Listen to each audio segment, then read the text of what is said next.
ഇത് ഞാൻ പറയുന്നത് ക്യാമറയുടെ മുന്നിലാണ്, ഇത് പബ്ലിക്ക് കാണുന്നതില്ല. ഒരാൾ വന്നിട്ട് അഡ്വോക്കേറ്റ് കമ്മിറ്റി ഇന്നാൾ ഓ എല്ലാവരും കൈയടിച്ചു.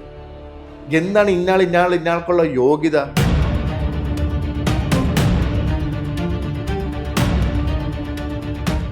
ഇതെല്ലാം തുടങ്ങുന്നതിൻ്റെ ഒരു മെയിൻ, അല്ലെങ്കിൽ ഇത്രയും പ്രശ്നം സങ്കീർണമാകുന്നതിൻ്റെ തുടക്കം എന്ന് പറയുന്നത്, അല്ല അത് പേരെന്ത്, മമ്മൂട്ടി, മോഹൻലാൽ ഉൾപ്പെടെ ഉള്ളവർ. ശ്വേതാമേനെതിരെ BJP യിൽ നിന്നും 2 കോടി വാങ്ങിയെന്ന് അവിടെ ആരോപണം ഉന്നയിച്ചു. അദാനിയിൽ നിന്നും 15 കോടി വാങ്ങുന്ന ആരോപണം ഉന്നയിച്ചു. വക്കീലിനോട് അന്വേഷിക്കുന്നില്ല, ചാർട്ടേഡ് അക്കൗണ്ടന്റിനോട് കമ്മ്യൂണിക്കേറ്റ് ചെയ്യുന്നില്ല. ഈ കാര്യങ്ങൾ പറഞ്ഞുകൊണ്ട് ലെറ്റർ കൊടുത്ത സജീവമായിട്ട് നിന്നു. പിന്നെ പല വർഷങ്ങളായിട്ട് നിൽക്കാതെ പിന്നെ ഈ വർഷം മാത്രം വന്നിട്ട് കുറേ കുറ്റങ്ങളും കുറേ പ്രശ്നങ്ങളും മാത്രം പറയാൻ വേണ്ടി വന്ന ഒരു മുൻ MLA. പക്ഷെ ഇവരിപ്പോഴും കടിച്ചു തൂങ്ങി കിടക്കുവാണെന്ന് വേണം പച്ച മലയാളത്തിൽ പറഞ്ഞാൽ. 3 വർഷത്തേക്ക്, ഈ 3 വർഷം കഴിഞ്ഞാൽ പിന്നെ ഏത് കോടതി പറഞ്ഞാലും കടിച്ചു തൂങ്ങാൻ പറ്റുമോ? അതിന് പോലും പക്വതയില്ലാതെ ഇരിക്കുന്ന ഇവരെ പിടിച്ച് തലപ്പത്തിരുത്തി നമ്മളെ വേണം ആദ്യം കരണക്കുറ്റിക്ക് അടിക്കാൻ. എരുതിയിൽ എണ്ണ ഒഴിക്കുന്നുണ്ട് ചില ആൾ ഉണ്ട്. മലയാള സിനിമ എന്നെ ഓർക്കുന്നില്ല, അത് ഇന്നലെ തുടങ്ങിയതല്ല. ജയസൂര്യയൊക്കെ അവിടെ നിന്ന് ഒച്ചത്തിൽ പറഞ്ഞിട്ട് എൻ്റെ സിനിമയിൽ എങ്ങനെ പോയാലും ഒരു സിനിമയിൽ ഞാൻ കുറച്ചവർക്ക് വേഷം കൊടുക്കും. എവിടെ? ഞാൻ പണ്ട് ഇത് ഇനിയിപ്പോൾ പറയാൻ പാടുണ്ടോ എന്നുള്ളത്, എന്നാലും ഞാൻ പറയാം, കാരണം അത് കഴിഞ്ഞ കഥയാണ്. എനിക്ക് പ്രതികരിക്കണം തോന്നുന്നിടത്ത് ഞാൻ പ്രതികരിക്കും, അത് അല്ലെങ്കിൽ പിന്നെ ഞാനല്ലാണ്ടാവും.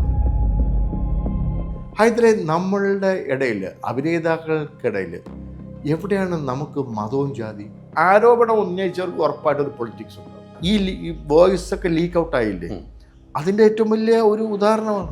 നമ്പി നാരായണനോട് കാണിക്കാത്ത നീതിന്യായം എന്തിനാണ് ഇവരോട് കാണിക്കേണ്ട കാര്യം?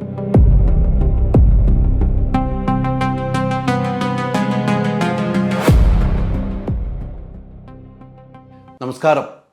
എൻ്റെ ഏറ്റവും പ്രിയപ്പെട്ട സുഹൃത്ത്, മലയാളികൾക്കെന്നും ഓർത്ത് അഭിമാനിക്കാവുന്ന ഒരു നടൻ മഹേഷ്. നമസ്കാരം. നമസ്കാരം. എന്തുണ്ട് വിശേഷമൊക്കെ? എന്ത് പറയാൻ, കുറേ ആയി നമ്മളിങ്ങനെ ഇരിക്കണം.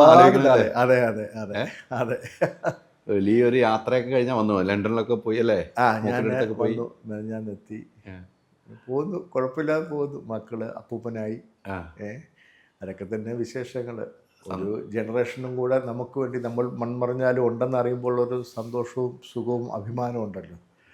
അതിലാണിപ്പോൾ ഞാൻ പോയ സമയത്ത് ഒരുപാട് തിരമാലകളൊക്കെ നാട്ടിലുണ്ടായെങ്കിലും അതിലൊന്നും നേരിട്ട് ആ തിരമാലയിൽ പെടുവാനോ പെട്ടലയാനോ ഒന്നും പറ്റിയില്ല. എന്നാലും ഒരുപാട് ആശങ്കകളും അതിനേക്കാളേറെ സങ്കടവുമായിട്ട് തിരികെ വന്നിട്ടുണ്ട്. ഇനി കാര്യങ്ങളൊക്കെ അറിയാനുള്ളൊരു ശ്രമത്തിലാണ്.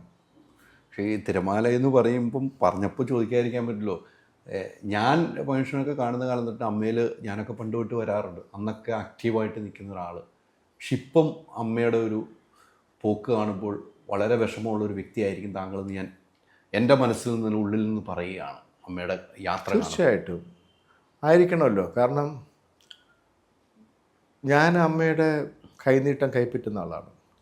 ഞാൻ അമ്മയുടെ സഞ്ജീവിനി എന്ന് പറയുന്ന ആ വലിയൊരു മെഷീനിൽ കൂടി ആ മരുന്ന് എൻ്റെ ജീവൻ നിലനിർത്താൻ ഒരുപാട് സഹായിക്കുന്നുണ്ട്.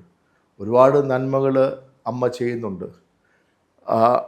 ആ രീതിയിൽ തന്നെ അമ്മ മുന്നോട്ട് പോകണമെന്ന് തന്നെയാണ് എൻ്റെ ആഗ്രഹം. ആ രീതിയിൽ തന്നെ അതിലും ശക്തമായിട്ട് വീണ്ടും ശക്തമായിട്ട് പോകണം. ഇപ്പോൾ ഒരുപാട് ആശങ്കയുണ്ട്. അത് എൻ്റെ മാത്രം ആശങ്കയില്ല. ഇപ്പോൾ ഞങ്ങളെ എന്താ പറയേണ്ടത്, കൈനീട്ടം മേടിക്കുന്ന ആൾക്കാർക്ക് ഇപ്പോൾ അമ്മയുടെ പല കാര്യങ്ങളും ഒരു രീതി പറഞ്ഞാൽ ഇപ്പം നമുക്ക് മത്സരിക്കാൻ സാധിക്കില്ല. ഓക്കെ, ഞങ്ങളെ റെപ്രസെൻറ്റേറ്റ് ചെയ്ത് ഞങ്ങൾക്കുണ്ടാകുന്ന ദുഃഖങ്ങൾ പറയാൻ പോലും അവിടെ ഒരു റെപ്രസെൻറ്റേറ്റീവ് ആയിട്ട് ഒരാളില്ല. അവർ മനസ്സിലാക്കി അവരുടെ ഒരു ഔദാര്യത്തിലോ അല്ലെങ്കിൽ അവരുടെ ഒരു വലിയ മനസ്സുകൊണ്ടോ നമ്മുടെ പ്രശ്നങ്ങൾ മനസ്സിലാക്കി അവർ പറഞ്ഞെങ്കിലായി. അങ്ങനെ പറയാൻ ശ്രമിക്കുന്നവരൊക്കെ ഉണ്ട്, ഇല്ലെന്ന് പറയാൻ ഒക്കില്ലോട്ടെ. ഇപ്പോൾ ഡോക്ടർ റോണിയും ഒക്കെ അൻസിബയായിരുന്നു ആദ്യം ഈ സഞ്ജീവിനിയുടെ ഒക്കെ മുന്നിലുണ്ടായിരുന്നത്. വളരെ ഗംഭീരമായിട്ട് സഞ്ജീവിനിയുടെ ഒറ്റയ്ക്ക് ആ കുട്ടി കൊണ്ടുപോയിരുന്നതാണ്. ഇപ്പോൾ 2-3 പേരുണ്ട്, പക്ഷെ ഒറ്റയ്ക്ക് ആ കുട്ടി മനോഹരമായിട്ട് ഇത് കൊണ്ടുപോയിക്കൊണ്ടിരുന്ന ഒരു പ്രക്രിയയാണ്. ഇത് പിന്നെ ബാബുരാജായിരുന്ന സമയത്താണ് ഇത് തുടങ്ങുന്നത്. ഇത് എനിക്ക് തോന്നുന്നു സിദ്ദിഖിൻ്റെ ആരുടെയൊക്കെയോ ഒരു ഐഡിയ ആണിത്. എക്സാക്ട്ലി എനിക്ക് അറിഞ്ഞുകൂടാ, may be I M wrong.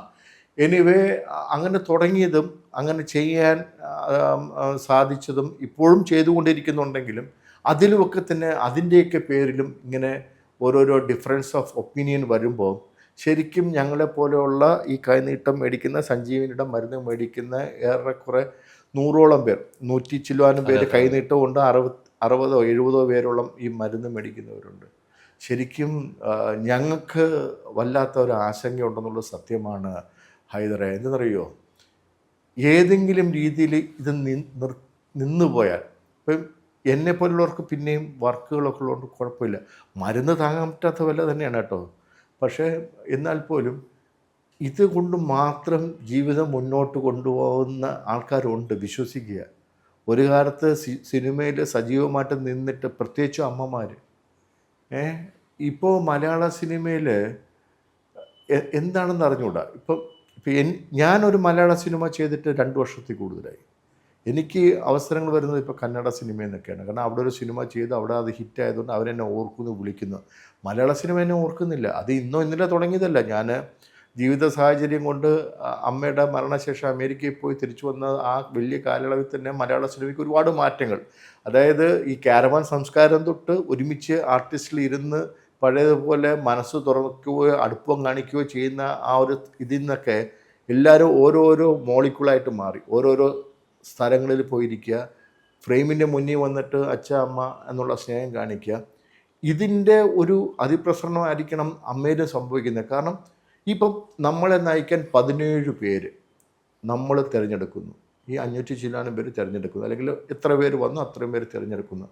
അവർ തമ്മിൽ പോലും യൂണിറ്റി ഇല്ല. ഇതിൻ്റെ തലപ്പത്തിരിക്കുന്ന ആള് പരസ്യമായിട്ട് ജനറൽ ബോഡിയിൽ ഞാൻ രാജിവെച്ച് പോകണമെന്ന് പറഞ്ഞിട്ട് പിന്നീട് നിയമം വഴി തിരിച്ചു വരിക. ഇങ്ങനെയൊക്കെ കൺഫ്യൂഷൻസ് ഉണ്ടാക്കേണ്ട കാര്യമില്ലെന്നാണ് എനിക്ക് പറയാനുള്ളത്.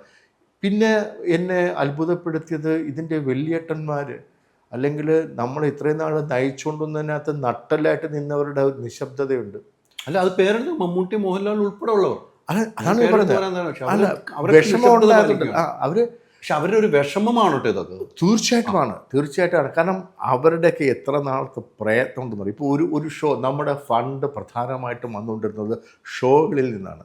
ഈ ഷോയ്ക്കൊക്കെ ലാൽ സാറും മമ്മൂക്കിയൊക്കെ എത്രയോ ദിവസങ്ങൾ അവരുടെ ഷൂട്ടിങ്, അവരുടെ വരുമാനം എല്ലാം മാറ്റി വെച്ചുകൊണ്ട്, അവർ മാത്രമല്ല കേട്ടോ, ഒരുപാട് പേരുണ്ട്. ഇപ്പോൾ മനോജ് കജയനാണെങ്കിലും സിദ്ദിഖാണെങ്കിലും ഒരുപാട് പേര്. പക്ഷെ ഞാൻ പറഞ്ഞ അവരുടെയൊക്കെ പ്രയത്നങ്ങൾ മാറ്റി വെച്ചുകൊണ്ട് അവരുടെയൊക്കെ സിനിമകൾ മാറ്റി വെച്ചിട്ട് ഇതിനു വേണ്ടി അവർ പ്രയത്നിക്കുക, എത്രയോ ദിവസത്തെ റിഹേഴ്സലും മറ്റു കാര്യങ്ങൾ എല്ലാം ചെയ്ത് ഇതിനെ വളർത്തിക്കൊണ്ടുവരുവാൻ, ഇതിൻ്റെ ഫിനാൻഷ്യൽ കണ്ടീഷൻ സ്റ്റേബിളാക്കാൻ ഒക്കെ വന്ന് നിന്നിട്ട് ഇപ്പോൾ കമ്മീഷൻ, അടുത്തട്ട് വെട്ട് എന്നൊക്കെ ആരോപണങ്ങളാണ്.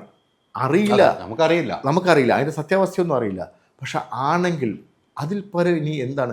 പിന്നെ ഒരു കാര്യമുണ്ട്, ഹൈദർ ഇപ്പോൾ നേരത്തെ പറഞ്ഞല്ലോ, വർഷങ്ങളായിട്ട് അമ്മയുമായിട്ട് ഹൈദറും ഒരുപാട് അടുപ്പുണ്ടായിരുന്നു. ഹൈദരെ, നമ്മളുടെ ഇടയിൽ, അഭിനേതാക്കൾക്കിടയിൽ എവിടെയാണ് നമുക്ക് മതവും ജാതി? ഒരിക്കലുമില്ല. സിനിമയിലേ ഇല്ല. സിനിമയിലൊക്കെ അങ്ങനെ ചിന്തിച്ചിരുന്നെങ്കിൽ ഞാനൊന്നും ഒരിക്കലും സിനിമയിൽ വരില്ല. മനസ്സിലായില്ലേ? ഒരു സിബി മലയിലിൻ്റെ ഒരു അനുഗ്രഹം, അല്ലെങ്കിൽ ഒരു അതുപോലുള്ള എത്രയോ മറ്റു മതസ്ഥരുടെ അനുഗ്രഹം കൊണ്ടും അവരുടെയൊക്കെ എഴുത്തുകൊണ്ടും അവരുടെയൊക്കെ ക്യാമറ വർക്ക്, സാലു ജോർജിനെ പോലുള്ള അവരുടെയൊക്കെ ക്യാമറ വർക്കാണെങ്കിലും അഷ്റഫ്, അങ്ങനെയുള്ള ഒരുപാട് പേരുണ്ട്. ഇവരുടെയൊക്കെ അനുഗ്രഹം ഇല്ലെങ്കിൽ നമുക്കിവിടെ എത്താൻ പറ്റുമോ? അപ്പോൾ ഇത് എന്ന് തൊട്ട് ഇതിനകത്ത് വന്നു തുടങ്ങി എന്നുള്ളത് എക്സാക്റ്റായിട്ട് പറയാൻ പറ്റില്ലെങ്കിലും അതിൻ്റെയൊക്കെ ചിന്താഗതിയും കാര്യങ്ങളൊക്കെ ഇപ്പോൾ ഉണ്ടെന്ന് അറിയുന്നു. അതും അറിവാണ്. പക്ഷെ ഉണ്ടെങ്കിൽ ഭയങ്കര സങ്കടമാണ്. ഒരിക്കലും വരാൻ പാടില്ലാത്ത കാര്യങ്ങളാണ്. എല്ലാവർക്കും, ഇന്ത്യക്കാരായിട്ട് പ്രത്യേകിച്ച് മലയാളികളായിട്ടുള്ള എല്ലാവർക്കും തന്നെ ഹൈദരെ സ്വന്തമായിട്ടുള്ള രാഷ്ട്രീയ കാഴ്ചപ്പാട് കാണും. അവൻ്റെ ഉച്ഛ്വാസവായു പോലെ, അവൻ്റെ ഭക്ഷണം പോലെ, അവൻ്റെ ദൈനംദിന ജീവിതം പോലെ തന്നെയാണ് അവന് രാഷ്ട്രീയവും. പക്ഷേ സിനിമയിലേക്ക് വരുമ്പോൾ അതെല്ലാം നമ്മൾ മാറ്റിവെക്കുകയാണ് ചെയ്യുന്നത്. ശരിയല്ലേ? ഇതിനകത്ത് ഇപ്പോൾ ഒരുപാട് ആരോപണങ്ങളായിട്ട് വന്ന് നിൽപ്പുണ്ട്. സത്യാവസ്ഥ അറിയില്ലെങ്കിൽ പോലും ഇപ്പോൾ ഇതെല്ലാം തുടങ്ങുന്നതിൻ്റെ ഒരു മെയിൻ, അല്ലെങ്കിൽ ഇത്രയും പ്രശ്നം സങ്കീർണമാകുന്നതിൻ്റെ തുടക്കം എന്ന് പറയുന്നത് ഈ കുടുംബ സംഗമത്തിന് തൊട്ട് മുമ്പായിട്ടാണ്. അവിടെ നിന്ന് ഇതിൻ്റെ സ്പോൺസർഷിപ്പ് എടുക്കുന്നത് തൊട്ട് ഇങ്ങോട്ട് നമ്മൾ എടുക്കുകയാണെങ്കിൽ ഇപ്പം ഉണ്ണി ശിവപാലിൻ്റെ ആരോപണങ്ങൾ കണ്ടു. അതിനകത്ത് ഈ സ്പോൺസർമാർ ഈ അമ്മ അസോസിയേഷനിൽ സൈൻ ചെയ്തിരിക്കുന്ന കോൺട്രാക്റ്റ് ഉണ്ടല്ലോ, ഈ കോൺട്രാക്റ്റിനകത്ത് പറയുന്നുണ്ടത്രേ ഞാൻ കണ്ടിട്ടില്ല ആ കോൺട്രാക്ട്. പക്ഷെ അത് പൊതുവായിട്ട് കൊണ്ടുവരേണ്ട കാര്യമാണ്. Only communication between the president and the secretary. വരുന്നത് പണമാണ്. സ്പോൺസർഷിപ്പിനകത്ത് നിന്ന് ഉദ്ദേശിക്കുന്നത് എന്താണ്? പണം തന്നെയാണ്. അപ്പോൾ അവിടെ ഈ ട്രഷർക്ക് ഒരു സ്ഥാനവുമില്ല. അദ്ദേഹം റബ്ബർ സ്റ്റാമ്പാണ്.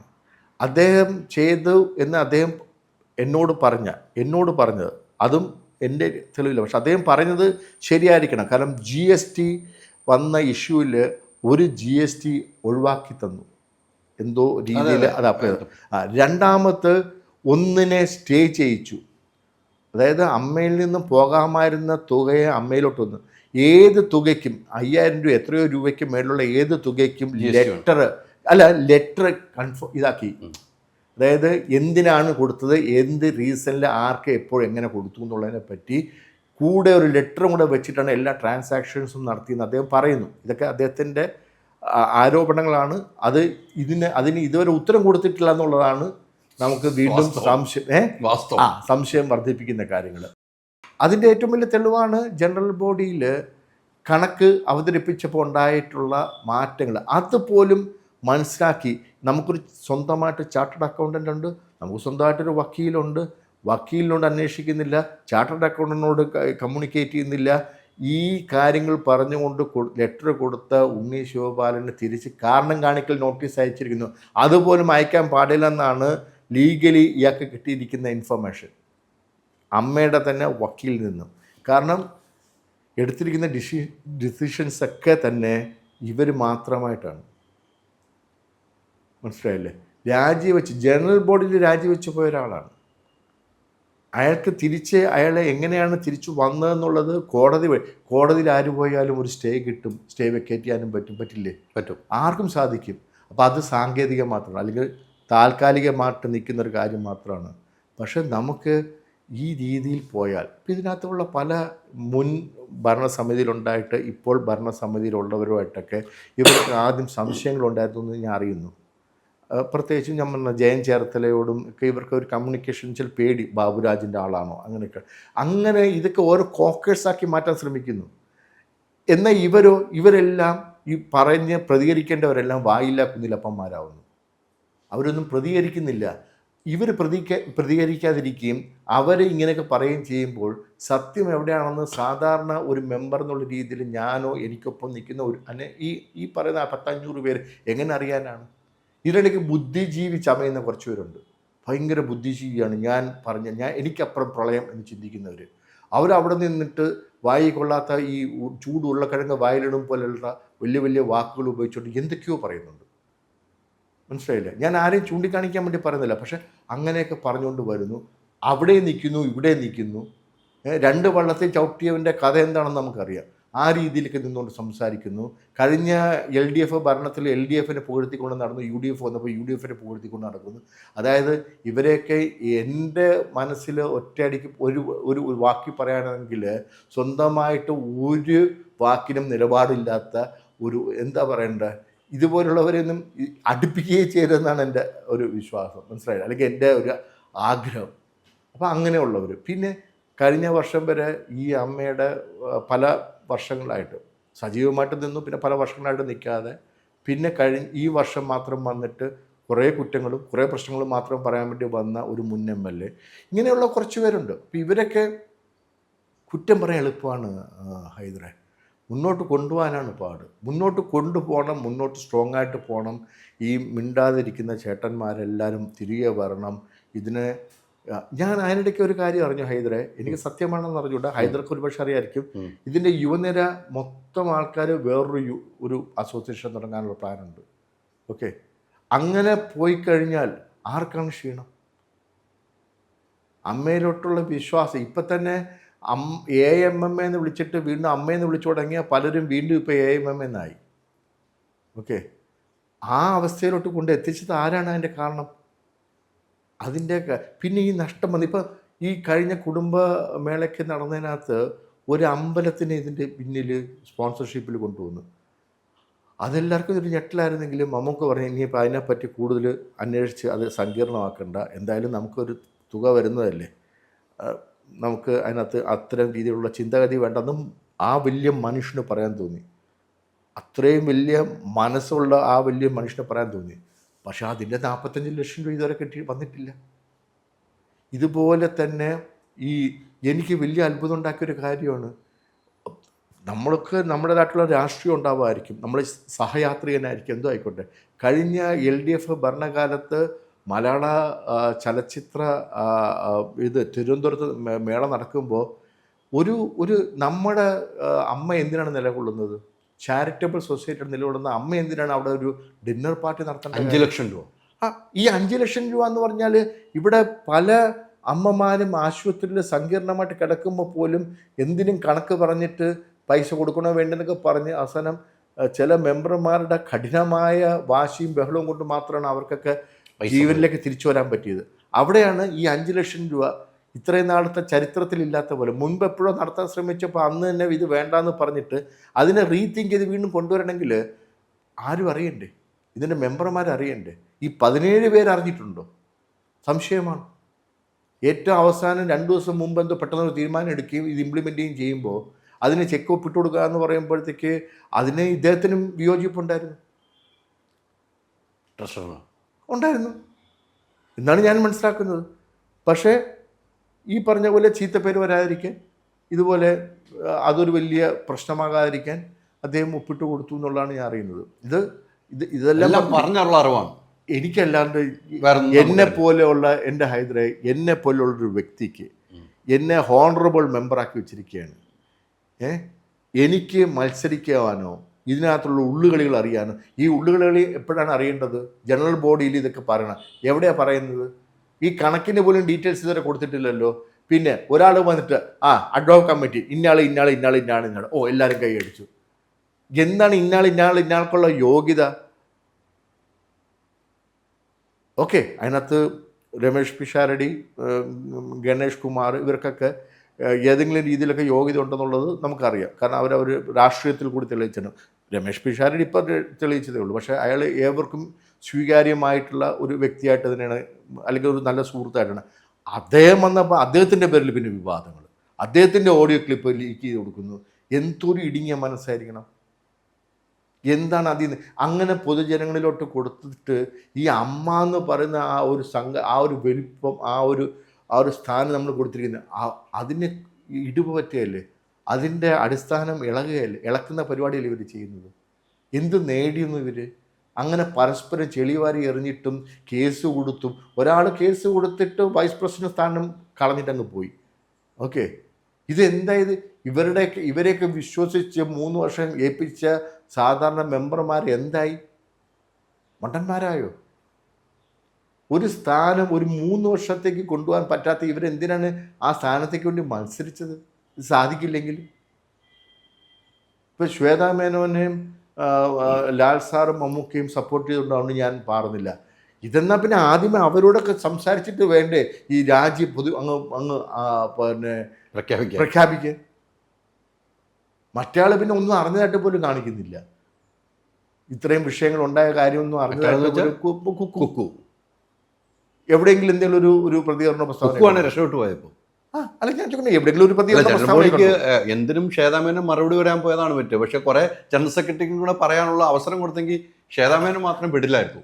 എല്ലാവരും പറയുന്നതില്ലേ? എല്ലാവരും പറയുന്നതാണ് സത്യമല്ലേ? അതെ, അവർക്കെന്താ പറയുക, അവർക്ക് രാഷ്ട്രീയമായ പാരമ്പര്യമുണ്ട്. എവിടെ പറയണം, എന്ത് പറയണം, എങ്ങനെ പറയണം എന്നുള്ളതിനെ പറ്റി വ്യക്തമായിട്ടുള്ള അറിയാം. ഇതിനെപ്പറ്റി ഈ 5 ലക്ഷം രൂപ മുടക്കിയതിനെ പറ്റി എന്തെങ്കിലും ഒരു എക്സ്പ്ലനേഷൻ കൊടുത്തു? എവിടെയെങ്കിലും കൊടുത്തു? അത് പറയേണ്ട കുക്കുവായിരുന്നു. പറഞ്ഞോ? ചോദ്യം ഇല്ലല്ലോ അവിടെ. ചോദ്യം വന്നപ്പോൾ ഉത്തരമില്ലല്ലോ. എന്നാൽ എന്തേ ഉത്തരമില്ല എന്ന് ചോദിക്കാനായിട്ടുള്ള പിന്നത്തെ ഇല്ല. അതിനിടയ്ക്ക് സബ്ജക്റ്റുമാർ വേറെ പോയി. അപ്പൊ പിന്നെ എന്താ ചെയ്യുക? അപ്പൊ ഒന്ന് ആലോചിക്കണമുണ്ട് ഇവരുടെ പോക്കം കൂടാന്ന്. പക്ഷെ ഇവരിപ്പോഴും കടിച്ചു തൂങ്ങി കിടക്കുവാണെന്ന് വേണം പച്ച മലയാളത്തിൽ പറഞ്ഞാൽ. ഞാൻ ചോദിച്ചോട്ടെ, നാഥനില്ലാതിരിക്കുന്നതിനേക്കാളും നല്ലതായിരിക്കാം. പക്ഷേ അങ്ങനെ എത്ര നാൾ നമുക്ക് പോകാൻ പറ്റും? ഒരിക്കലും പറ്റില്ല. എത്ര നാൾ പോകാൻ പറ്റും? പക്ഷെ ഇതിപ്പോൾ ആർക്കും വേണ്ടാന്നാണ് ഞാൻ പല ആൾക്കാരോട് അന്വേഷിച്ചു. ഹൈദരെ, അതാണ് ഞാൻ പറഞ്ഞത്. ചെറുപ്പക്കാരെല്ലാം കൂടി വേറൊരു സംഘടന തുടങ്ങാനായിട്ട് ഒരു തീരുമാനം ഉള്ളതായിട്ട് ഞാൻ അറിയുന്നു. ഇങ്ങനെ അത് കേട്ടറിവാണ്. ഒരുപക്ഷെ എന്നെക്കാളും കൂടുതൽ ഹൈദർ കേട്ടിട്ടുണ്ടാവാം. പക്ഷേ അങ്ങനെ വന്നാൽ ഈ സംഘടന വിഘടിച്ച് പോയാൽ ആർക്ക് കൂടെ ഇപ്പം തന്നെ ചെറുപ്പക്കാരും തിരിഞ്ഞു നോക്കുന്നില്ല. വരുന്നില്ല, ഈ ഭാഗത്തേക്കേ വരുന്നില്ല. പകരം ആ ചെറുപ്പക്കാരാണ് അടുത്ത ഒരു 2 പതിറ്റാണ്ട് മലയാള സിനിമയെ നയിക്കേണ്ടവർ. അതിൽ നമ്മളൊന്നും പെടാതെ പോയാൽ നമുക്ക് സിനിമയേ ഇല്ല, വരുമാനമേ ഇല്ല. ആർക്ക് പോയി, ആർക്ക് ഛേദം, ആര് നോക്കുന്നു?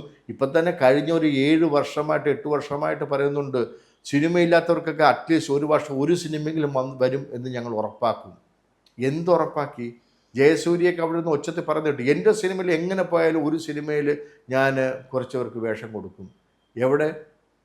ജയസൂര്യ തന്നെ അതിനുശേഷം എത്ര സിനിമ ചെയ്തു എന്ന് എനിക്കറിയില്ല. കാരണം അദ്ദേഹം വലിയൊരു പ്രോജക്റ്റ് ചെയ്യാൻ പോയിട്ട് അതിൻ്റെ പുറകിലായി പോയി. അപ്പോൾ ഇവിടെ ഈ ഒരു ഇൻഡസ്ട്രിയിൽ മാത്രം അങ്ങനെ ജോബ് ഗ്യാരണ്ടി കൊടുക്കാൻ ഒക്കില്ല, നമുക്ക് എല്ലാവർക്കും അറിയാം. അല്ലെങ്കിൽ നമ്മൾ ഏതെങ്കിലും ഒരു കോക്കേഴ്സിൽ പെടണം, അവരുടെ ഇഷ്ട പട്ടികയിൽ പെടണം. മനസ്സിലല്ലേ? കുറച്ച് നാൾ മുമ്പ് വരെ അതിൽ പെടാനായിട്ട് നമുക്ക് മിനിമം നമുക്ക് എന്തെങ്കിലുമൊക്കെ ഒരു ലഹരി ഉപയോഗിക്കണമായിരുന്നു. ഇപ്പോൾ അതിൽ നിന്നൊക്കെ വിമുക്തമായിട്ടുണ്ട്, ഇല്ലേ? മറ്റത് ആ കാരവാനിൽ പോലും കയറാൻ പറ്റില്ലായിരുന്നു. ഇപ്പം ആ സംസ്കാരത്തിൽ നിന്ന് മാറി വന്നിട്ടുണ്ട്. എല്ലാവർക്കും ഒരു ശുദ്ധി കലശമൊക്കെ വന്ന് മനസ്സൊക്കെ മാറി ഒന്ന് വന്നിട്ടുണ്ട്. അപ്പോഴും കത്തി ജ്വലിച്ചിരുന്ന പലരെയും ഇപ്പം കാണാനില്ല എന്നുള്ളതും നമ്മൾ മറക്കരുത്. ഇത്രയും കാര്യങ്ങൾ തുറന്നു. പിന്നെ 2-3 കാര്യങ്ങൾ ഞാൻ ചോദിക്കാനുണ്ട്. ഈ തോണത്തെ ഇത് കഴിഞ്ഞ് നമ്മൾ കണ്ടു, അമ്മ എന്ന് പറഞ്ഞത് AMN അമ്മയെന്ന് വിളിപ്പിച്ചു, വീണ്ടും AMNലേക്ക് പോയി.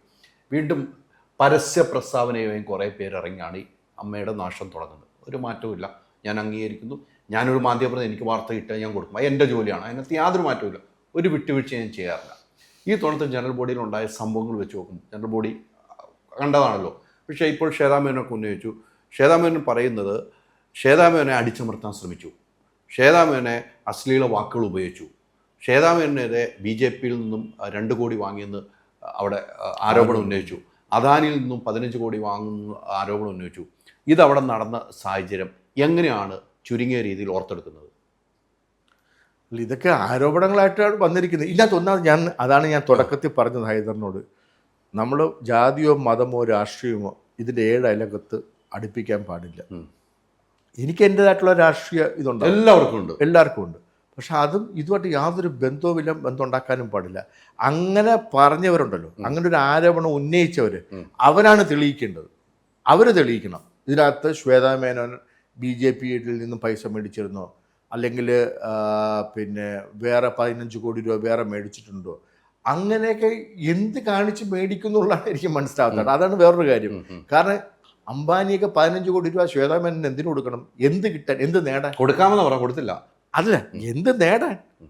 ഒരു അമ്മ അസോസിയേഷൻ്റെ പ്രസിഡന്റിൽ നിന്ന് 15 കോടി രൂപ കൊടുത്തിട്ട് ഈ അംബാനി എന്തുവാണ് പ്രതീക്ഷിക്കുന്നത്? തിരികെ എന്തെങ്കിലും പ്രതീക്ഷിക്കുന്നുണ്ടാവില്ല, അല്ലാണ്ട് ഇത് ചെയ്യില്ലല്ലോ. ഒന്നെങ്കിൽ ഇപ്പം നമ്മുടെ ഇടുങ്ങിയ മനസ്സിൽ മിനിമം പരസ്യമെങ്കിലും പ്രതീക്ഷിക്കുന്നുണ്ടല്ലോ. എന്ത് പരസ്യം? അയാൾക്ക് എന്തിനാണ് പരസ്യം? അയാളെ അറിഞ്ഞുകൂടാത്ത ആരാണോ ഉള്ളത്? അപ്പം പരസ്യമായിരിക്കില്ല. പിന്നെ എന്തിന്? പിന്നെ ഭാരതീയ ജനതാ പാർട്ടിയുടെ 2 കോടി രൂപ. അങ്ങനെയാണെങ്കിൽ ഇതിനു മുമ്പൊക്കെ ആരോപണം വന്നിട്ടുണ്ട്.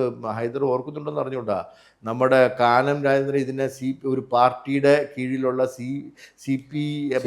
CPIയുടെ അവരുടെ എന്താണ് അവരുടെ പിന്നെ തൊഴിലാളി യൂണിയൻ്റെ ഇത് AITUCയുടെ കീഴിൽ അമ്മ അസോസിയേഷൻ കൊണ്ടുവരാൻ ശ്രമിച്ചു എന്നൊക്കെ പറഞ്ഞ് വർഷങ്ങൾക്ക് മുമ്പ് വന്നതാണ്. അതിനെയൊക്കെ അന്ന് തലപ്പത്തിരുന്നവരൊക്കെ അതുപോലെ അങ്ങ് തൂത്തങ്ങ് മാറ്റിയില്ലേ? അതുകൊണ്ട് അങ്ങനെ ഒരു ശ്വേതാമേനോൻ മാത്രം വിചാരിച്ചു കഴിഞ്ഞാൽ ഭാരതീയ ജനതാ പാർട്ടിയെ കൊണ്ടൊക്കെ ഇതിനകത്ത് എന്തോരം വ്യത്യസ്ത മതസ്ഥർ അടങ്ങുന്നതാണ്. 1 ആളോ 2 ആളോ 3 ആളോ 4 ആളോ ആണോ? ഈ 500 പേരിൽ ഈ കേരളത്തിലുള്ള എല്ലാ മതസ്ഥരും ഇല്ലേ? അങ്ങനെയൊന്നും, അതൊക്കെ ആരോപണം ഉന്നയിച്ചവർക്ക് ഉറപ്പായിട്ടൊരു പൊളിറ്റിക്സ് ഉണ്ടാവും, ഉറപ്പായിട്ടുണ്ടാവും. അതിൻ്റെ പുറത്തായിരിക്കാനേ വഴിയുള്ളൂ. അല്ലാതെ ശ്വേതയ്ക്ക് അതിനകത്ത് എന്തെങ്കിലും ഒരു പങ്കുണ്ടെന്ന് എനിക്കില്ല. പിന്നെ ശ്വേത അത് എങ്ങനെ ഡിഫെൻഡ് ചെയ്തു എന്നുള്ളതിന് ആണ് പിന്നത്തെ ഇത്. എത്രത്തോളം സ്ട്രോങ് ആയിട്ട് അത് ഡിഫെൻഡ് ചെയ്യാൻ പറ്റി എന്നുള്ളത്. ഇപ്പോൾ എനിക്കെതിരെ ഒരു ആരോപണം വന്നാൽ അത് എൻ്റെ ആവശ്യമാണല്ലോ, അത് എൻ്റെ പേര് ന്യായീകരിക്കുക എന്നുള്ളത്. അത് സ്ട്രോങ് ആയിട്ട് ചെയ്യേണ്ടി വേണം. അല്ലാതെ നമ്മൾ അതിനും നേരെ കോടതി പോവുകയല്ല വേണ്ടത്. എന്തിനും ഏതിനും കോടതി പോവുകയല്ല വേണ്ടത്. നമ്മളൊരു കുടുംബം, ഇപ്പോൾ ഹൈദരെ, നമ്മളൊരു കുടുംബമാണ്. കുടുംബത്തിനകത്തൊരു പ്രശ്നം ഉണ്ടായിക്കഴിഞ്ഞാൽ നമ്മൾ ആരോട് ആദ്യം ചെന്ന് അത് പറയുക? തലമുതിർന്ന കാരണവർ. നമുക്ക് അങ്ങനത്തെ എത്രയോ കാരണവന്മാരുണ്ട്.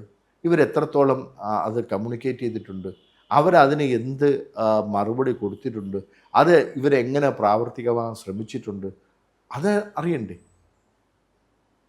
ഇത് ഞാൻ ഇവിടെ ഇരുന്നു, ഇനി ഞാനാണ് എല്ലാം എന്ന് ചിന്തിക്കുന്നിടത്തു നിന്നാണ് ഈ പ്രോബ്ലം. പിന്നെ ഈഗോ, അങ്ങ് നേരത്തെ പറഞ്ഞില്ലേ, ഈഗോ 3 വർഷത്തേക്കാണ് ഇവർ ഇരുത്തിയിരിക്കുന്നത്. ഇവർ പിന്നെ ജീവിതകാലം മൊത്തം ഇതിൻ്റെ പ്രസിഡൻറ്റോ സെക്രട്ടറിയോ വൈസ് പ്രസിഡൻറ്റോ ഖജാൻജിയോ ഒന്നുമല്ല. 3 വർഷത്തേക്ക്. ഈ 3 വർഷം കഴിഞ്ഞാൽ പിന്നെ ഏത് കോടതി പറഞ്ഞാലും കടിച്ചു തൂങ്ങാൻ പറ്റുമോ? അപ്പം അവരുടെ നിരപരാധിത്വം തെളിയിക്കേണ്ടത് അവരവർ തന്നെയാണ്. മനസ്സിലായില്ലേ? ഇപ്പോൾ ഇതാ അൻസീബയുടെ കേസ്, അൻസീബ കേസ് കൊടുക്കുന്നു. അതിന് മുമ്പ് ആ കുട്ടി എത്രത്തോളം ഇത് അതിനകത്ത് പറയാൻ ശ്രമിച്ചു, അതിനെ ഒറ്റപ്പെടുത്തി എന്നൊക്കെയാണ്. കാരണവന്മാരോട് പോയി പറഞ്ഞുകൂടി? ഞാനീ പറയുന്നത് അങ്ങനെ പറയണോ എന്ന് പറയേണ്ട കാര്യമില്ല. പക്ഷേ അവർക്ക് ഈ കുട്ടിയെക്കാളും ഒരുപാട് അനുഭവ സമ്പത്തില്ലേ? പറഞ്ഞിട്ടുണ്ടോ എന്ന് എനിക്കറിയില്ല. ഇനി പറഞ്ഞിട്ടുണ്ടെങ്കിൽ ഓക്കെ. അതുപോലെ തന്നെ അതിനെതിരെ കേസ് കൊടുത്ത മറ്റേ വൈസ് പ്രസിഡൻ്റായിരുന്ന ലക്ഷ്മി പ്രിയ. പിന്നെ ഇവർ തമ്മിൽ ഉപയോഗിച്ച വാക്കുകൾ, അൻസീബയല്ല ലക്ഷ്മി, നീന കുറിപ്പായിട്ടൊക്കെ അതിൻ്റെയൊക്കെ ഓഡിയോ ലീക്ക് ഔട്ടാക്കുക. ഈ ലീക്ക് ഔട്ടായവർക്കൊക്കെ വ്യക്തമായിട്ട് ഒരു രാഷ്ട്രീയമുണ്ട്, അല്ലെങ്കിൽ ഒരു എയിമുണ്ട്. പുറത്ത് പറയാൻ ഒന്നാമത് നമ്മളെ നാറ്റിക്കാൻ വേണ്ടി കാത്തു നിൽക്കുന്ന, ക്ഷമിക്കണം, പക്ഷേ ഹൈദറിനെ പോലെ ഉൾപ്പെടുന്ന പത്രക്കാർ ഇല്ലേ? നമ്മളപ്പോൾ എന്താ, നമ്മുടെ ജോലിയാണത്. അല്ല, നിങ്ങളുടെ ജോലിയാണ്. എനിക്കിപ്പം മഹേഷ് ഒരു വാർത്ത വിളിച്ചു തന്നാൽ ഞാനിത് കൊടുക്കുക എന്നുള്ള എൻ്റെ ധാർമ്മിക ഉത്തരവാദിത്തമാണ്, അല്ലെ? പക്ഷേ എനിക്ക് അമ്മയിൽ നിന്നും വാർത്ത കിട്ടുന്നുണ്ട്, എൻ്റെ കഴിവായിട്ട് ഞാൻ കണക്കൂട്ടുന്നു. തീർച്ചയായിട്ടും അവരെ കണ്ടുപിടിക്കാന്നുള്ള അവരുടെ ജോലി. നോക്കൂ, ഞാൻ തീർച്ചയായിട്ടും ഞാൻ പറഞ്ഞത് വിഴുപ്പലക്കേണ്ടത്, പ്രത്യേകിച്ചും പൊതുസമൂഹത്തിന് ഏറ്റവും കൂടുതൽ താല്പര്യമുള്ള ഒരു സംഘടന എന്നുള്ള രീതിയിൽ വിഴുപ്പലക്കേണ്ടത് സമൂഹത്തിൻ്റെ മുന്നിലല്ല. ഇത് ആദ്യം മനസ്സിലാക്കേണ്ടത് ആരാണ്? അതിന് പോലും പക്വതയില്ലാതെ ഇരിക്കുന്ന ഇവരെ പിടിച്ച് തലപ്പത്തിരുത്തിയ നമ്മളെ വേണം ആദ്യം കരണക്കുറ്റിക്ക് അടിക്കാൻ. ഇവർ പലപ്പോഴായിട്ട് നിന്ന് ഇവർ തോറ്റുപോവുകയും എലക്റ്റഡ് ആകാതെ നിന്നവരാണ്. അതെ അതെ അതെ. ഈ രമേഷ് പിഷാരടി ഉൾപ്പെടെ. അതേ ഇപ്പോൾ പാലക്കാട് MLA ആയതുകൊണ്ട് പെട്ടെന്ന് പിന്നെ ഇതിൻ്റെ തലപ്പത്തൊക്കെ വന്നെങ്കിലും, ഞാൻ പറയുന്നത് ശ്വേതയാണെങ്കിൽ ഇവരെല്ലാവരും തന്നെ ഒരു കാലത്ത് ശ്വേത എന്ന ഇടയ്ക്ക് ഏതൊക്കെ സ്ഥാനം വഹിച്ചിട്ടുമുണ്ട്, വൈസ് പ്രസിഡന്റ് വഹിച്ചതാണ്. അപ്പം ഞാൻ പറയുന്നത് ഇതിൻ്റെ പക്വത കാണിക്കേണ്ടതും ഇതിൻ്റെ ഡിഗ്നിറ്റി ഉയർത്തിപ്പിടിക്കേണ്ടതും ഇവർ തന്നെയാണ്. ഇവരുടെ മാത്രമല്ല, ഇവരെ വിശ്വസിച്ച് നിൽക്കുന്ന 500 ചില്ലുവാനം പേരുടെ, അവരുടെ ആ കുടുംബ മഹിമ, അവരുടെ അമ്മ എന്ന് പറയുന്ന അവരുടെ മനസ്സിലെ വികാരം, അത് ഉയർത്തിപ്പിടിക്കേണ്ടത് ഇവരാണ്. ഇവരത് ചെയ്തത് തന്നെ ആവണം. 25 വർഷം അമ്മയെ നയിച്ച ഇടവേള ബാബു, ഇന്നസെന്റ് ഏട്ടൻ. ഇന്നസെന്റ് ഏട്ടൻ ഇപ്പോൾ ഉണ്ടെങ്കിൽ ഈ ഒരു ഗതികേട് വരുമോ? ഒരിക്കലും വരില്ല. നമുക്ക് മറക്കാൻ പറ്റുമോ? അപ്പോൾ അവരുടെയൊക്കെ കഠിനാധ്വാനം, അവരുടെയൊക്കെ ആത്മാവിന് സങ്കടം വരുത്തരുത്. ആ അമ്മ അസോസിയേഷൻ്റെ ഓഫീസിൽ കയറുമ്പോൾ കാണാം ഒരു സൈഡിൽ മരിച്ചുപോയ ആളുകൾ, മഹാരഥന്മാരുടെ പടം. അവരെയൊക്കെ ഒരു നിമിഷം ഒന്ന് പോയി നോക്കിയിട്ട് അവരുടെ ആത്മാക്കളോട് മാപ്പ് പറഞ്ഞുകൊണ്ട് ഒരു ദിവസം തുടങ്ങിക്കൊണ്ട് ഇവർ അമ്മ എന്ന് പറയുന്ന ആ പേരിനെ ഉയർത്തിപ്പിടിക്കുന്നതിന് പകരം ഈ കാണിച്ചത് വളരെ വളരെ ദൗർഭാഗ്യകരമായിപ്പോയി. എരുതിയിൽ എണ്ണ ഒഴിക്കുന്നുണ്ട് ചില ആളുകൾ. ഉണ്ട് അല്ലേ? ഉണ്ട്. ചില ആളുകളോട് ഗ്രൂപ്പായിട്ട് തിരിഞ്ഞ് അവർക്ക് എണ്ണ ഒഴിച്ചു കൊടുക്കുന്ന ചില അംഗങ്ങളുണ്ട്. അവരാണ് ഏറ്റവും വലിയ വിഷപ്പാമ്പുകളായിട്ട് ഞാൻ കാണുന്നത്. അതെ, അവർക്ക് ഈ എരുതിയിൽ എണ്ണ ഒഴിച്ചു കൊടുക്കുന്ന ആൾക്കാരിൽ ഒരാളാണ് ഞാൻ നേരത്തെ പറഞ്ഞ സോക്കോൾഡ് ബുദ്ധിജീവി. ഓക്കെ, സോക്കോൾഡ് ബുദ്ധിജീവിയുടെ ജോലി തന്നെ രാവിലെ പോയിട്ട് മണ്ണെണ്ണ മേടിച്ചുകൊണ്ട് വരിക, ഏതൊക്കെ തിരിയിൽ ഒഴിച്ചു കൊടുക്കാൻ പറ്റുമോ ആളി കത്തിക്കാൻ നോക്കുക. സ്ത്രീകളുണ്ട്.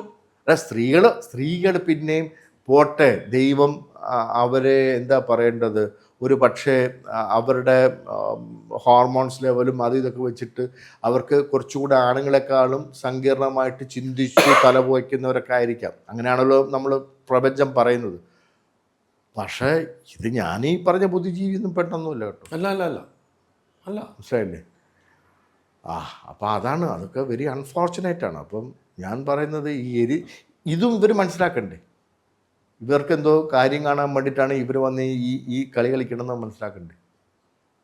ഈ ഒരു 45 ദിവസം സമയം ശ്വേതാമേനോൻ ചോദിച്ചു, എനിക്ക് കണക്ക് അവതരിപ്പിക്കാൻ ഇതൊക്കെ ഒരു 45 ദിവസം വേണമെന്ന് പറഞ്ഞു. അത് ലാലേട്ടൻ ഒരു 45 ദിവസം കൊടുക്കാൻ പറഞ്ഞു എന്നാണ് ശ്വേത പറയുന്നത്. ജനറൽ ബോർഡിലുണ്ടായിരുന്ന താങ്കൾക്ക് പറയാം പറഞ്ഞു എന്നാണ് എൻ്റെ അറിവ്. അപ്പോൾ അത് പറ്റില്ല, അത് ലാലിൻ്റെ അഭിപ്രായം മാത്രമാണെന്ന് സിദ്ദിഖ് പറഞ്ഞു എന്നും പറയപ്പെടുന്നു, ഞാൻ കേട്ടിട്ടില്ല. അതിനുശേഷം ലാലേട്ടൻ പറഞ്ഞു ജനറൽ ബോഡി എടുക്കുന്ന തീരുമാനം ഞാൻ ഉൾക്കൊള്ളാമെന്ന് പറഞ്ഞു. അങ്ങനെ ഒരു സംഭവം ഇവിടെ നടന്നിട്ടുണ്ടോ? ഒരു ടോക്ക് നടന്നു. പക്ഷെ ഞാൻ പറയട്ടെ, ശ്വേതയ്ക്ക് സമയം വേണം എന്ന് നേരത്തെ ഇത് എടുത്ത് ചെയ്യേണ്ടതായിരുന്നു. കാരണം ജനറൽ ബോഡി ഇത് അവതരിപ്പിക്കണം എന്നുള്ളത് അറിഞ്ഞുകൂടെ? അതെ, നേരത്തെ ചെയ്യണമായിരുന്നു. അല്ലെങ്കിൽ തുടക്കത്തിൽ അതെങ്കിലും പറഞ്ഞു തുടങ്ങണമായിരുന്നു. പകരം ചെയ്തില്ല. സമയം വേണമെന്ന് പറഞ്ഞു. ഓക്കെ, 40 ദിവസം എന്ന് പറയുന്നത് ഒരു ലോകാവസാനമൊന്നുമല്ല. 45 ദിവസം കൊടുക്കുക. പക്ഷേ ഇതിനകത്ത് ഐറണി എന്താണെന്നറിയുമോ? ഇക്കാര്യം മെയിനായിട്ട് ഇത് പ്രസൻറ്റ് ചെയ്ത് ചാർട്ടേഡ് അക്കൗണ്ടൻ്റായിട്ട് ഇരിക്കേണ്ട ട്രഷറർ വന്നിട്ട് എനിക്കിത് വിശ്വാസമില്ല എന്ന് ഓപ്പൺ പറഞ്ഞു മാത്രമല്ല, അദ്ദേഹത്തിനെതിരെ ഇപ്പോൾ കാരണം കാണിക്കൽ നോട്ടീസ് കൊടുത്തിരിക്കുകയാണ്. എന്ത് കാരണം കാണിക്കാൻ? അദ്ദേഹം കാണിച്ചിട്ടുള്ള എല്ലാ കാര്യങ്ങൾക്കും പേപ്പർ വർക്കും കാര്യങ്ങളും കമ്പ്യൂട്ടറിൽ എല്ലാ സംഭവവും എവിഡൻസ് ഉണ്ടെന്ന് അദ്ദേഹം അവകാശപ്പെടുന്നു. പക്ഷേ അതിനകത്തൊരു കാര്യം പറയാം. അതിനകത്ത് കാര്യം മഹേഷ് ഒരു മെമ്പർ ആണെങ്കിൽ മെമ്പർ തന്നെയാണ്. മഹേഷിനും ചാർട്ടേഡ് അക്കൗണ്ടിനെ വിളിച്ച് ചോദിക്കാം, അല്ലെങ്കിൽ അഡ്വക്കേറ്റിനെ വിളിച്ചേക്കാം. ഒരു കാര്യത്തിനും അവിടെ വൗച്ചർ പോലും ഇല്ല എന്നാണ് പറയുന്നത്. പല വൗച്ചറും തരാതെ ചാർട്ടേഡ് അക്കൗണ്ട് പല പ്രാവശ്യം അമ്മാസങ്ങളിൽ വേണ്ടപ്പെട്ടവർ വിളിച്ചു ചോദിക്കുന്നു, എനിക്കിത് തരൂ, തരാമെന്ന് പറഞ്ഞാൽ അത് കൊടുത്തിട്ടില്ല എന്ന് അക്കൗണ്ടന്റ് പറഞ്ഞിരിക്കുന്നു. അക്കൗണ്ടും അഡ്വക്കേറ്റും ഉൾപ്പെടെ രാജിവെക്കാൻ ഒരുങ്ങുന്നു അമ്മയിൽ നിന്ന്. അതെ, പുതിയ വാർത്തയാണ് ഞാൻ പറയുന്നത്. അതെ, സത്യമാണ്. പക്ഷെ ഞാൻ ചോദിച്ചോട്ടെ, ഏത് കാലയളവ് തൊട്ടാണ് ഈ വൗച്ചറുകളും സംഭവങ്ങളും ഇല്ലാതായെന്നുള്ളതും കൂടെ നമ്മൾ അന്വേഷിക്കണം. ഈ ഭരണസമിതി വന്നപ്പോൾ ഈ ഭരണസമിതി തന്നെ എപ്പോൾ തൊട്ടാണെന്നുള്ളത് നമ്മൾ അന്വേഷിക്കണം. എന്തെന്നറിയോ? ആദ്യമൊക്കെ ഇത് ഞാൻ നേരത്തെ പറഞ്ഞില്ലേ, ഒരു എമൗണ്ട് പോണതിന് പോലും ഒരു ലെറ്ററും കൂടെ അതിൻ്റെ കൂടെ ഡ്രാഫ്റ്റ് ചെയ്ത് പോയിക്കൊണ്ടിരുന്നിട്ട് എന്ന് തൊട്ടാണ് ഇത് ഇല്ലാണ്ടായത്? അതിൻ്റെ പിന്നിലെ ഡിസിഷൻ മേക്കർ ആരാണ് കണ്ടുപിടിക്കുക. അവിടെ അത് കണ്ടുപിടിച്ചാൽ ഇതിനെല്ലാം ഉത്തരം കിട്ടും. കാരണം ഇപ്പോഴും എന്നോട് ഇന്നലെ വിളിച്ചപ്പോൾ ഉണ്ണി ശിവപാൽ പറഞ്ഞു, ഇതിനെല്ലാം എൻ്റെ കയ്യിൽ തെളിവുകളുണ്ട്. ഞാൻ ഈ തെളിവുകളെല്ലാം വെച്ചുകൊണ്ട് ഞാനിങ്ങനെ ലെറ്റർ ഡ്രാഫ്റ്റ് ചെയ്തിട്ട് എൻ്റെ കൊടുത്തപ്പോൾ എൻ്റെ കാരണം കാണിക്കൽ നോട്ടീസാണ് പകരം എനിക്ക് അയച്ചിരിക്കുന്നത്. പക്ഷെ ഉണ്ണി ശിവപാൽ ജനറൽ ബോഡിക്ക് അത് പറയണ്ടേ? ഉണ്ണി ശിവപാൽ പലരും പറയേണ്ട കാര്യങ്ങൾ പറയേണ്ടിടത്ത് പറഞ്ഞില്ല. അത് തന്നെയാണ് ഏറ്റവും അടുത്ത പ്രശ്നം. തന്നെയാണ് മഹേഷ് പറഞ്ഞ ഏറ്റവും വലിയ ഉദാഹരണം. നോക്കൂ ഹൈദരെ, തൊട്ട് മുമ്പത്തെ ജനറൽ ബോഡിനെ എടുക്കുക. തൊട്ട് മുമ്പ് ജഗദീഷ് ഏട്ടൻ വന്ന് മൈക്കിൻ്റെ മുന്നിൽ എല്ലാ കാര്യങ്ങളും കൃത്യമായിട്ട് നടന്നിട്ടുണ്ട്, എല്ലാം ഇത് ഓക്കെയാണ്, അതുകൊണ്ട് ഇത് നമ്മൾ പാസ്സാക്കുന്നു, എല്ലാവരും കൈയടിച്ചു. അതാണ് അതെങ്ങനെയാണ് പാസ്സാക്കുന്നത്? എല്ലാവരും കൈയടിച്ചുകൊണ്ട് ജഗദീഷ് ഏട്ടൻ പറഞ്ഞുകൊണ്ട് എല്ലാവർക്കും വിശ്വാസമാവണമെന്നുണ്ടോ? ഇല്ല. പക്ഷേ ജഗദീഷ് ഏട്ടൻ പറഞ്ഞു, ആർക്കും പിന്നെ അതിനകത്ത് ചോദ്യമില്ല. പക്ഷെ അന്ന് കണക്ക് കിട്ടിയായിരുന്നു. നമുക്ക് ആദ്യം കണക്ക് കിട്ടി, ബുക്ക് ലെറ്റർ കിട്ടിയായിരുന്നു, അത് റിപ്പോർട്ട് കിട്ടി. പക്ഷേ സംശയങ്ങൾ ഉന്നയിക്കാനുള്ളൊരു സാവകാശം എന്തുകൊണ്ട് എഴുന്നേറ്റ് എന്ന് പറയാൻ എനിക്കൊരു സംശയം ഉണ്ടെന്ന് പറയാം. അല്ല, ബാബു അതിന് പറഞ്ഞു. ഏത് ബാബു? ഇടവേള ബാബു കഴിഞ്ഞ പറഞ്ഞു. എന്താണ് അപ്പൊ ബാബുവിനെ അടിച്ചിരുത്തയിലാണോ ഉണ്ടായത്? ഇടവേള ബാബുവിനെ അടിച്ചിരുത്തി. എന്താ, ഞാൻ കണ്ടോണ്ടിരിക്കുകയല്ലേ, ഇരുത്തി.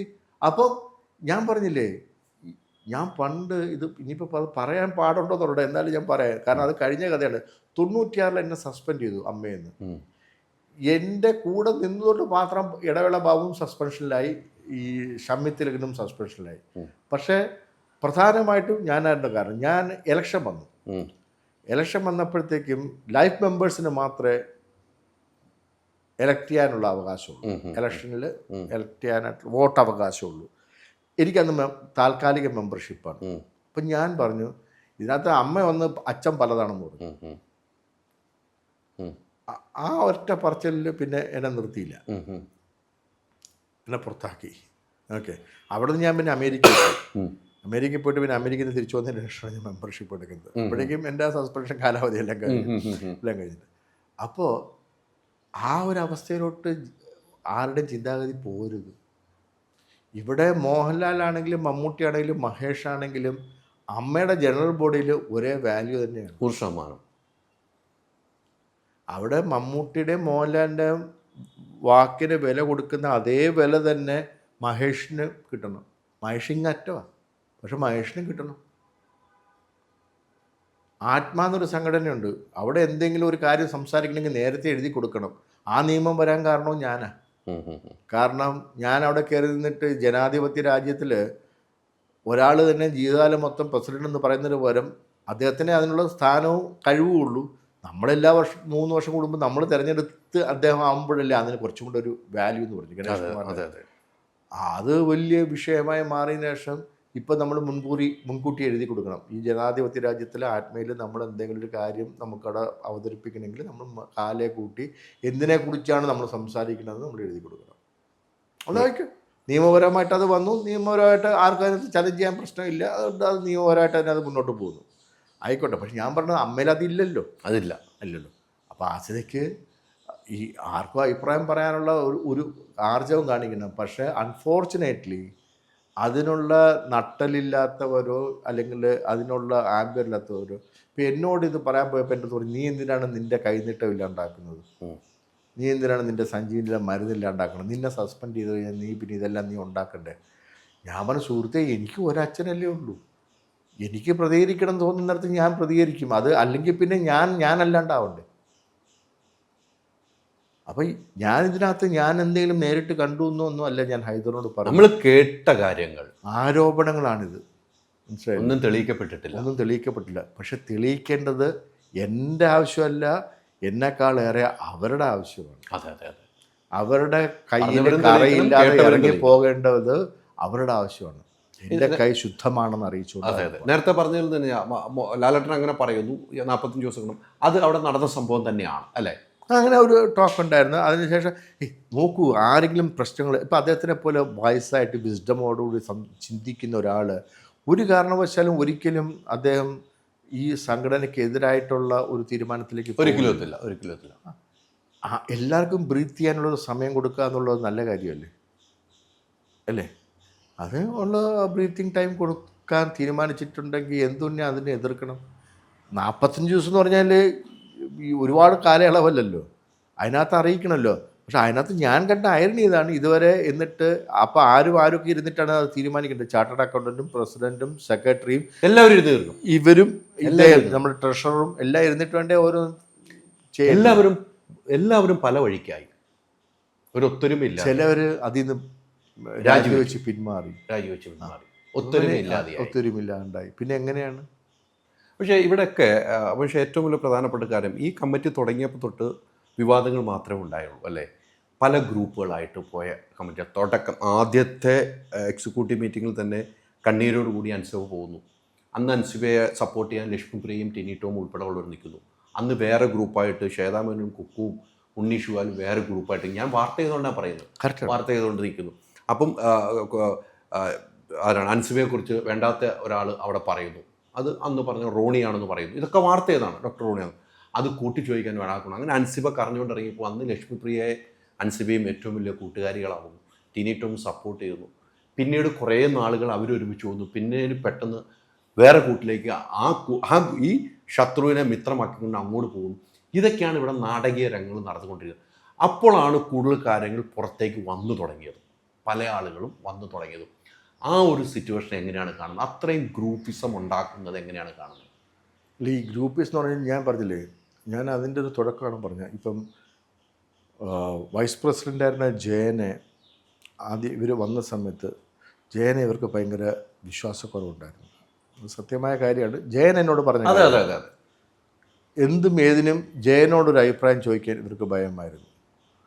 ജയന് കഴിഞ്ഞ ഭരണസമിതിയിൽ ഇരുന്നുകൊണ്ട് തന്നെ ജയൻ അത്രയും കൂടെ എക്സ്പീരിയൻസ് ഉള്ളതുകൊണ്ട് ജയൻ്റെ കാര്യങ്ങൾ ചോദിക്കും. പിന്നെ അദ്ദേഹം വൈസ് പ്രസിഡൻറ്റും കൂടെയാണ്.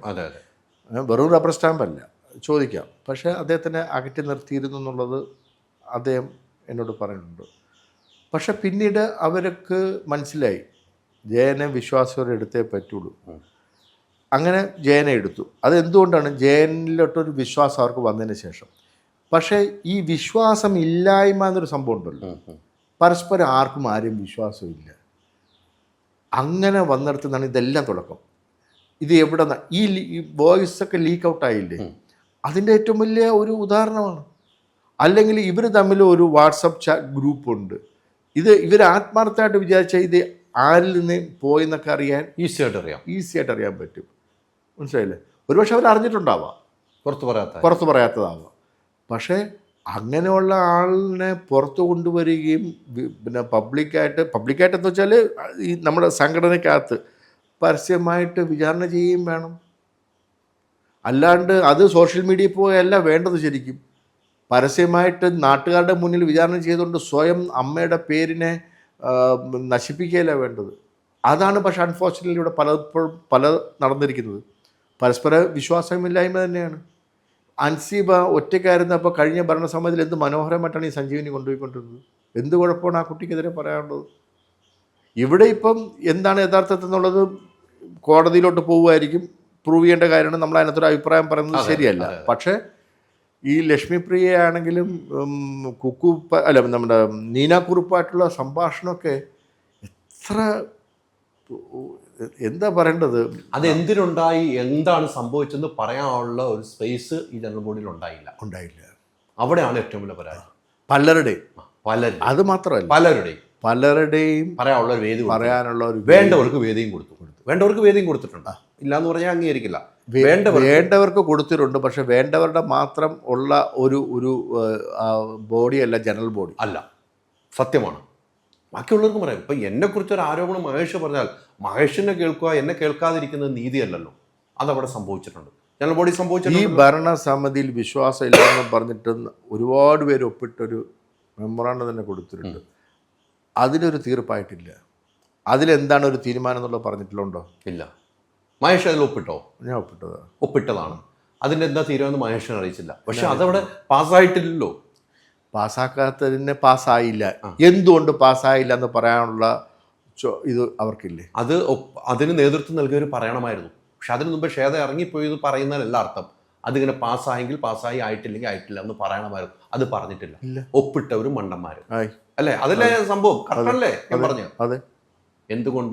എന്തുകൊണ്ട് ഞാൻ സൈൻ ചെയ്യുമെന്ന് പറഞ്ഞു കഴിഞ്ഞാൽ ഈ പരസ്പരമായ വിഴുപ്പലക്കൽ കൊണ്ട് ഇതിനെ ശാശ്വതമായ അമ്മയുടെ പേരിനോ അമ്മയുടെ ഇത്രയും നാളത്തെ സൽപ്രവൃത്തികൾക്കോ ഒരു ഗുണവും വരില്ല എന്ന് അറിഞ്ഞുകൊണ്ട് ഇവരിലോട്ടുള്ള അവിശ്വാസമായിട്ടാണ് നമ്മളത് ഒപ്പിട്ടത്. ഹേമാഖിൻ്റെ റിപ്പോർട്ട് പുറത്തു വിടണമെന്ന് ആഗ്രഹിക്കുന്ന ഒരു വ്യക്തിയാണ് താങ്കൾ. തീർച്ചയായിട്ടും. എന്തുകൊണ്ട് വന്നുകൂടാ? കാണിക്കാവുന്ന കൊള്ളതായ്മ കാണിക്കാമെങ്കിൽ പിന്നെ അത് പുറത്തു വരുന്നതിന് എന്താണ് കുഴപ്പം? അന്ന് സർക്കാർ മാറ്റിവെച്ച കണ്ണികൾ ഉൾപ്പെടെ ഈ സർക്കാർ ആർജവത്തോട് പുറത്തു വിടണ്ടേ? ഉറപ്പായിട്ടും വേണം. അതിൽ ഞാൻ WCC അപ്രീഷിയേറ്റ് തന്നെ ചെയ്യും. അതുമാത്രമല്ല, ഈ പിന്നെ ഹേമ കമ്മിറ്റിനകത്ത് പറഞ്ഞിട്ടുള്ള കാര്യങ്ങളിൽ ഉൾപ്പെടുന്ന ആൾക്കാരെ എന്തിനാണ് സർക്കാരോ അല്ലെങ്കിൽ മറ്റുള്ളവർ അങ്ങനെ ഉണ്ടെങ്കിൽ എന്താണ് സംരക്ഷിക്കേണ്ട കാര്യം? നമ്പി നാരായണനോട് കാണിക്കാത്ത നീതിന്യായം എന്തിനാണ് ഇവരോട് കാണിക്കേണ്ട കാര്യം?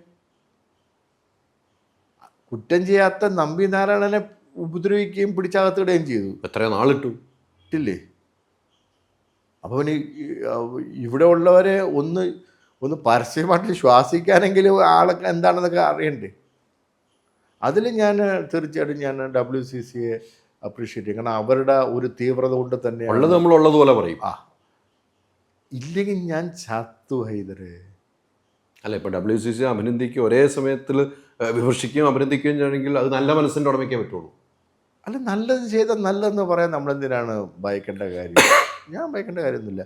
ഈവൻ ഞാൻ പറയുന്നത് ഈ അമ്മ പോലും WCC അകറ്റി നിർത്തുന്നില്ല എന്നാണ് എൻ്റെ വിശ്വാസം. എന്തൊക്കെ ഇങ്ങനെ പറയുന്നൊക്കെ ഉണ്ട്. പക്ഷെ നിർത്തരുത്. അതൊരു സംഘടനയായിട്ട് എടുത്തുകൊണ്ട് തന്നെ അവിടെ നമുക്കൊപ്പം നിന്നില്ലെങ്കിലും അവർ നിൽക്കുന്നില്ലെങ്കിലും വേണ്ട, നമ്മൾ അതിനെ എതിർപ്പ് കാണാണ്ടിരിക്കുക.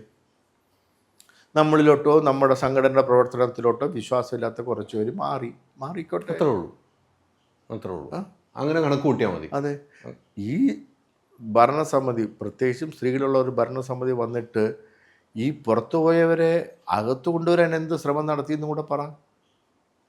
എന്തെങ്കിലും ഒരു ശ്രമം എവിടെയെങ്കിലും എടുത്തതായിട്ട് കണ്ടോ? ഇല്ല. കയറും മുമ്പ് എന്തൊക്കെയായിരുന്നു സംസാരിച്ചുകൊണ്ടിരുന്നത്? നാളെ എടുക്കുന്നു മറ്റാ പറഞ്ഞു ഇല്ലേ? പിന്നെ അതിൻ്റെ അറക്കവുമില്ല.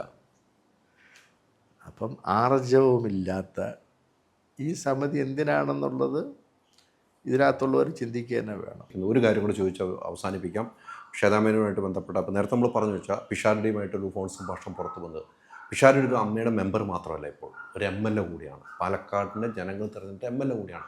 അദ്ദേഹത്തിൻ്റെ ഓഡിയോ പുറത്തു വന്നപ്പോൾ അദ്ദേഹത്തിനുണ്ടായ വിഷമവും അദ്ദേഹത്തിൻ്റെ വേദനയും അദ്ദേഹത്തിനെതിരെ മറ്റു പാർട്ടിക്കാരെടുത്ത് വടിയെടുത്ത് അടിക്കുന്ന നിലയിലേക്ക് പോയി. ഏറ്റവും വലിയ ഗുരുതരമായ തെറ്റ് തന്നെയാണെന്ന് എല്ലാവരും ഒറ്റ സ്വരത്തിൽ പറയുന്നുണ്ട്. അത്തരം രീതികൾ തുടരുന്നവരൊക്കെ ഇനിയും അമ്മയെ നയിക്കുന്നത് ശരിയാണോ? ഇല്ല, നീചമായ കാര്യമാണ് അദ്ദേഹത്തിനോട് ചെയ്തത്.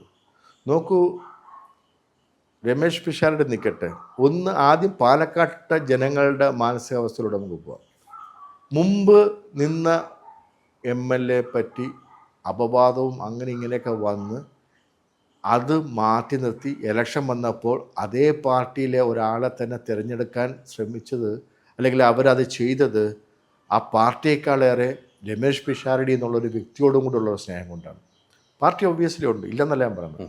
പക്ഷെ രമേശ് പിഷാരടി എന്നുള്ളൊരു വ്യക്തിത്വം, ആ വ്യക്തിത്വത്തിനെ ഇതുപോലെ മാനസികമായിട്ട് തകർക്കാനോ അല്ലെങ്കിൽ പേഴ്സണലി ഇത്രയ്ക്ക് അതമ്പതിപ്പിക്കുന്ന രീതിയിലോട്ട് ഒരു സ്പ്ലിറ്റ് ഓഫ് എ സെക്കൻഡ് കൊണ്ട് എങ്ങനെ ഇവർക്ക് തീരുമാനം എടുക്കാൻ പറ്റി?